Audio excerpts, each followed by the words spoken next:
আসসালামু আলাইকুম সুপ্রিয় শিক্ষার্থী বন্ধুগণ, আজকে আমরা রেওয়া মিলের দ্বিতীয় পর্ব নিয়ে হাজির হয়েছি। তো দ্বিতীয় পর্বে আমরা যে বিষয়টি আলোচনা করব সেটি হলো রেওয়া মিল কিভাবে তৈরি করতে হয়, অর্থাৎ কোন হিসাবগুলো ডেবিট এবং কোন হিসাবগুলো ক্রেডিট বা কোন হিসাবগুলো রেওয়া মিলে আসবে না, এটা গত পর্বে অবশ্য দেখাইছি। তারপরে হলো মালিকানা সত্ত্ব কিভাবে নির্ণয় করতে হয়, মুনাফা জাতীয় লেনদেন কোনগুলো, মূলধন জাতীয় লেনদেন কোনগুলো, এগুলো কিন্তু যদিও আগের ক্লাসে আলোচনা ছিল, এগুলোও আলোচনা করব আজকে। তো মালিকানা সত্ত্ব নির্ণয়ের পরিমাণটা আমরা প্রথমে গাণিতিক কিছু নিয়মাবলী শিখব, যেগুলো আমাদের ক নম্বর প্রশ্নে চেয়ে বসে। হ্যাঁ, ক নাম্বার বা খ গ তেও চেয়ে বসে। এই অধ্যায়ে কিন্তু ভ্যারাইটিস কোশ্চেন চায়। হ্যাঁ, যদিও রেওয়া মিল, বাট এই অধ্যায়ে ভ্যারাইটিস কোশ্চেন চায়। মালিকানা সত্ত্ব বা এর পরিমাণ নির্ণয় করার সূত্র হলো মূলধন এবং অতিরিক্ত মূলধন যোগ করব, এর সাথে সাধারণ সঞ্চিতি থাকলে সেটাও যোগ করব।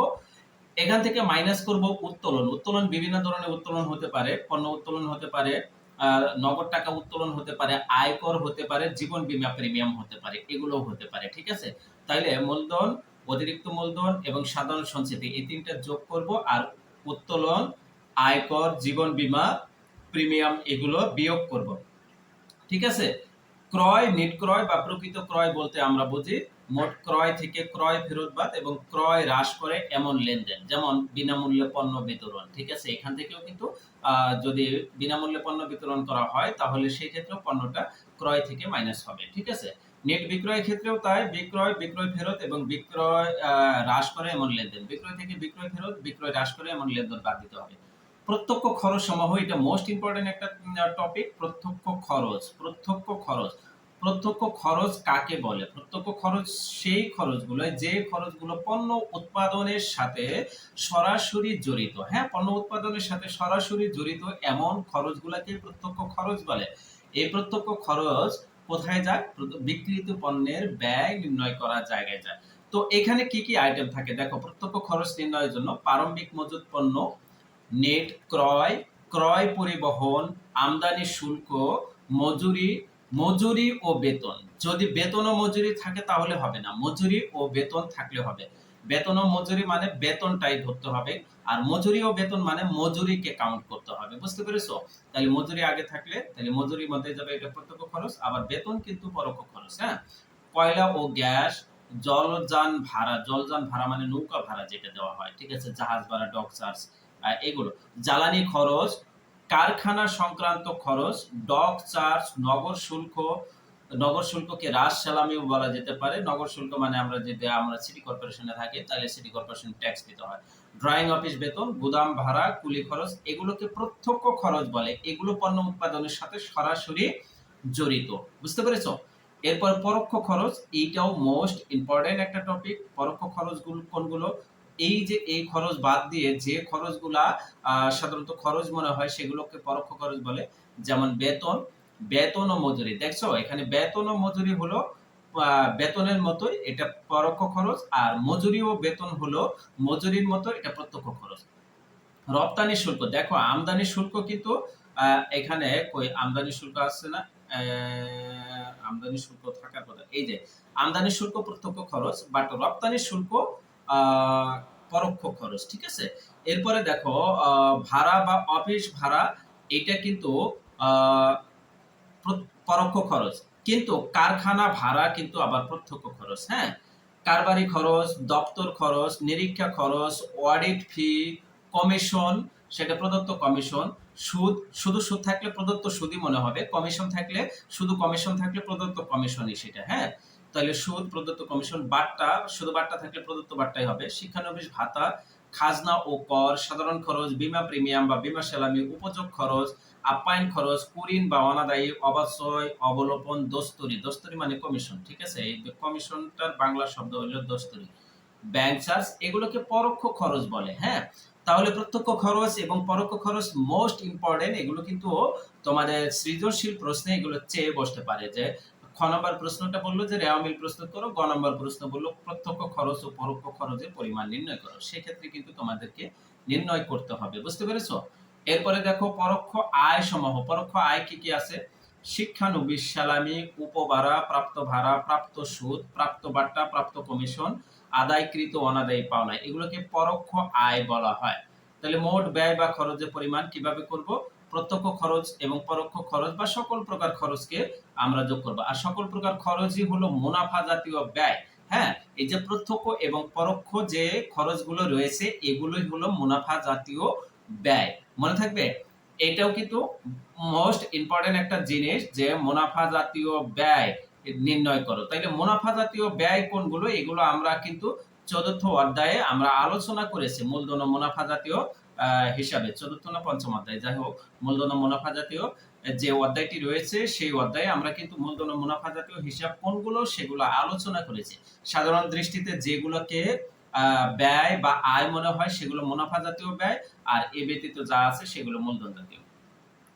তাইলে মুনাফা জাতীয় ব্যয় প্রত্যক্ষ খরচ পরোক্ষ খরচ মোট খরচকে মুনাফা জাতীয় ব্যয় বলা হয়। ঠিক আছে, এরপরে মুনাফা জাতীয় আয়। মুনাফা জাতীয় আয় কি কি এটাও ইম্পর্টেন্ট। শিক্ষা বিক্রয়, শিক্ষানবিশ সেলামি, উপভাড়া, প্রাপ্ত ভাড়া, মোট আয়, প্রত্যক্ষ আয় এবং পরোক্ষ আয় সবই মুনাফা জাতীয় আয়। ঠিক আছে, উত্তোলনের সুদ কিন্তু আয়। হ্যাঁ, আবার মূলধনের সুদ ব্যয়। হ্যাঁ, পুরাতন খবরের কাগজ বিক্রয়, লভ্যাংশ প্রাপ্তি, অনাদায়ী পাওনা, দেনা আদায়, অনাদায়ী পাওনা সঞ্চিতি, এগুলোকে কিন্তু মুনাফা জাতীয় আয় বলা হয়। ঠিক আছে, বিক্রয় ফেরত বা আন্তর্মুখী ফেরত, বিক্রয় বাট্টাকে মুনাফা জাতীয় ব্যয় ধরা হয় না, কারণ এর দ্বারা ব্যবসায়ের আয় বা বিক্রয়ের পরিমাণ হ্রাস পায়। ঠিক আছে, এগুলোকে বিক্রয় ফেরতকে ব্যয় ধরবো না, এটা বিক্রয় থেকে বাদ দেবো আমরা, নিট বিক্রয় থেকে। এরপরে মুনাফা জাতীয় আয়, প্রত্যক্ষ আয় বা এবং পরোক্ষ আয় যোগ করলে হয়। তারপরে আরেকটি জিনিস চেয়ে বসে চলতি দায়। চলতি দায় কোনগুলা, যেগুলা দায় হিসেবে চিহ্নিত হয় এবং সেগুলো অল্প সময়ের মধ্যে নিষ্পত্তি হয়, যেমন বিবিট পাওনাদার, তারপরে প্রদেয় বিল, বকেয়া খরচ, অগ্রিম আয়, ব্যাংক জমাতিরিক্ত, দায়ের বকেয়া সুদ, কোন প্রকার দায়ের বকেয়া সুদ থাকলে, প্রদেয় ভাড়া, প্রদেয় কমিশন, বকেয়া মনিহারি, এগুলোকে চলতি দায় বলে। হ্যাঁ, দীর্ঘমেয়াদী দায় কোনগুলো, তাহলে ঋণপত্র 10%, ব্যাংক ঋণ 10% না 5% থাকতে পারে, 20% থাকতে পারে, যে কোনো পার্সেন্টেজ দেওয়া থাকতে পারে। তারপরে বন্ধকি ঋণ, এগুলোকে দীর্ঘমেয়াদী দায় বলে। হ্যাঁ, মোট দায় কিভাবে বের করব? মূলধন, দীর্ঘমেয়াদী দায় এবং চলতি দায় এই সবগুলোকে যোগ করতে হবে। দেখো একটা ইম্পর্টেন্ট জিনিস, দায়ের মধ্যে কিন্তু মূলধনও রয়েছে। হ্যাঁ, মূলধনটাও দেখাইতে হবে। মূলধন জাতীয় ব্যয় কোনগুলা, যেহেতু স্থায়ী সম্পদ যেগুলা, হ্যাঁ স্থায়ী সম্পদ যেগুলো সেগুলো মূলধন জাতীয় ব্যয়। যেমন স্থায়ী সম্পদ ক্রয়, টেলিফোন ও বৈদ্যুতিক সংস্থাপন ব্যয়, নতুন সম্পত্তি সংস্থাপন ব্যয়, কৃত যন্ত্রপাতি কার্যোপযোগ করার মেরামত খরচ ইত্যাদি। ঠিক আছে, এরপরে হলো মূলধন জাতীয় প্রাপ্তি। মূলধন জাতীয় প্রাপ্তি হলো মালিক কর্তৃক ব্যবসায় প্রদত্ত মূলধন, ব্যাংক থেকে গৃহীত ঋণ, সরকারি অনুদান, স্থায়ী সম্পত্তি বিক্রয়লব্ধ অর্থ, এগুলোকে মূলধন জাতীয় প্রাপ্তি বলে। এগুলো নিয়ে আমরা বিস্তারিত কিন্তু আলোচনা করেছি, মূলধন ও মুনাফা জাতীয় ব্যয়। যাই হোক, মোট চলতি সম্পদ হলো হাতে নগদ, এটা ইম্পর্টেন্ট। মোট চলতি সম্পদ কি, এগুলো আমাদেরকে পরবর্তী আর্থিক অবস্থা বিবরণী ক্লাসেও কাজে লাগবে। ঠিক আছে, মোট চলতি সম্পত্তি কি, হাতে নগদ, ব্যাংক জমা, প্রাপ্য বিল, বকেয়া আয়, অগ্রিম ব্যয়, সমাপনী মজুত পণ্য, দেনাদার, অব্যবহৃত মনিহারি, প্রাপ্য কমিশন, প্রাপ্য বীমা, প্রাপ্য ভাড়া, প্রাপ্য সুদ, সুদ মুক্ত বিনিয়োগ বা প্রদত্ত ঋণ ইত্যাদি। মোট স্থায়ী সম্পদ হলো অবচয়যোগ্য সম্পত্তি, অবলোপনযোগ্য সম্পত্তি, সুদ যুক্ত বিনিয়োগ। হ্যাঁ, সুদমুক্ত বিনিয়োগটা হলো চলতি সম্পদ। হ্যাঁ, আর সুদ যুক্ত বিনিয়োগটা হলো চলতি স্থায়ী সম্পদ। তাহলে অস্পর্শনীয় কিছু সম্পদ থাকে যেগুলোকে দেখা যায় না, ধরা যায় না, ছোঁয়া যায় না, বাট সম্পদ হিসেবে পরিচিত হয়, যেমন সুনাম, প্যাটেন্ট, ট্রেডমার্ক, কপিরাইট, এগুলোকে অস্পর্শনীয় সম্পদ বলা হয়, যেটাকে ইংলিশে ইনটানজিবল অ্যাসেট বলে। সমন্বিত ক্রয়। সমন্বিত ক্রয় বের করার সূত্র হলো নেট ক্রয় প্লাস প্রারম্ভিক মজুত পণ্য মাইনাস সমাপনী মজুত পণ্য। নেট ক্রয় প্লাস প্রারম্ভিক মজুত পণ্য মাইনাস সমাপনী মজুত পণ্য, এটাকে সমন্বিত ক্রয় বলা হয়। ঠিক আছে, বিক্রিত পণ্যের ব্যয়, এটাও মোস্ট ইম্পর্টেন্ট একটা টপিক। বিক্রিত পণ্যের ব্যয়, বিক্রিত পণ্যের ব্যয় বের করার সূত্র হলো ক্রয় প্লাস প্রারম্ভিক মজুত পণ্য প্লাস প্রত্যক্ষ খরচ সমূহ মাইনাস সমাপনী মজুত পণ্য। প্রত্যক্ষ খরচ কি কি, ওই যে আমরা দেখাই দিয়েছি প্রত্যক্ষ খরচ কি, জাহাজ ভাড়া, যেটাকে জলযান ভাড়া বলে, আমদানি শুল্ক, মজুরি, কারখানা ভাড়া। ঠিক আছে, এই জিনিসগুলা প্রত্যক্ষ করে খরচ। এরপরে আসো আমরা সম্পদ কি কি, দায়, মূলধন, উত্তোলন, এগুলো একটু দেখে নিও। বিশদ আয় বিবরণী সম্পর্কিত দফা। আয় বিবরণীতে কি আয় আর ব্যয়গুলো নিয়ে আলোচনা করা হয়। ঠিক আছে, সকল প্রকার ফেরত এর সংশ্লিষ্ট হিসাবের বিপরীত থাকে, যেমন বিক্রয় কি ক্রেডিট, বিক্রয় ফেরত ডেবিট হবে। ক্রয় কি ডেবিট, ক্রয় ফেরত ক্রেডিট হবে, ঠিক আছে এরকম। তারপরে হলো দেখো আমরা একটু রেওয়া মিলের নমুনা ছকে কোনটা কোন হিসাবে যাবে, ডেবিটে যাবে কোনটা, ক্রেডিটে যাবে কোনটা, এগুলো একটু দেখি। যেমন দেখো নগদ তহবিল, হাতে নগদ বা নগদ উদ্বৃত্ত, এটা চলতি সম্পদ, এগুলো সকল প্রকার সম্পত্তি ডেবিটে যায়, তাহলে এগুলো ডেবিট পাশে যাবে। ব্যাংক জমা বা ব্যাংক উদ্বৃত্ত বা ব্যাংক ব্যালেন্স বা ব্যাংক তহবিল, এগুলো ডেবিটে যাবে। প্রাপ্য বিল, এটাও সম্পদ, চলতি সম্পদ, এটা ডেবিটে যাবে। বিবিধ জানাদার, এটা চলতি সম্পদ, এটা ডেবিটে যাবে। মোটর গাড়ি, এটা স্থায়ী সম্পদ, এটাও ডেবিটে যাবে। গাড়ি ও ঘোড়া, এটা স্থায়ী সম্পদ, এটাও ডেবিটে যাবে।